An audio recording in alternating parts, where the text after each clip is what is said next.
On doutait un peu de ce Bayern sur certains aspects. Je suis pas sûr que ce match il va y dire grand chose. Entre guillemets, c'est énorme en fonction de parce qu'ils sont là en Ligue des Champions. Tu vois le côté rouleau compresseur, mais ils sont rouleau compresseur encore plus après la sortie de Koscielny face à une équipe qui est faible en fait, qui était un bon tirage en fait pour le coup pour ses huitièmes pour un adversaire. Donc moi je ne m'enflammerai pas sur le score et sur le Bayern.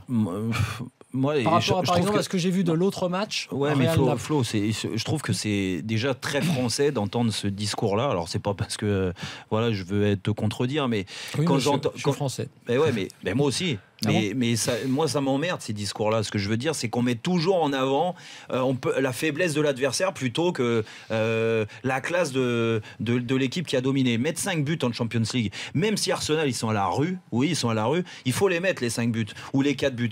Et c'est comme les gens qui disent hier, Barcelone était un petit Barcelone, c'est pour ça que Paris a dominé. Mais bien sûr, quand il y a 4 buts d'écart ou 5 buts d'écart, bien sûr que tu as une équipe qui s'écroule et l'autre qui domine.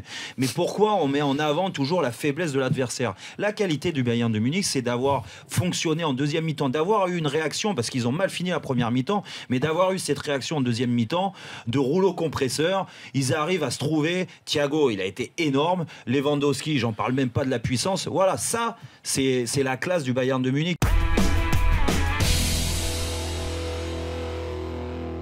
Dans le football, il y a des exploits. Et là, si Naples se qualifie, ça sera un véritable exploit.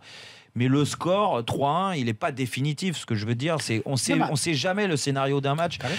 Tout le monde peut dire aujourd'hui, c'est vrai. Et moi, le premier, je vois le Real aller poser des problèmes à la défense napolitaine parce qu'ils ont des tels joueurs. Quand tu vois l'état de forme de Kroos et de Modric, entre autres, on parlait des milieux de terrain tout à l'heure du Bayern et de Arsenal. Et Bale qui va revenir. Oui, non, mais surtout ces deux rampes de lancement là.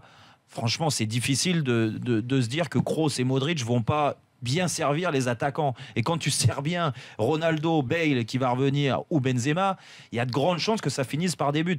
La preuve, c'est que Benzema est meilleur buteur français de l'histoire de la Ligue des Champions maintenant. Donc, c'est sûr que c'est difficile à le croire, mais moi, je reste persuadé que la magie de ce stade, là-bas à Naples, peut en effet être synonyme d'exploit dans 3 semaines.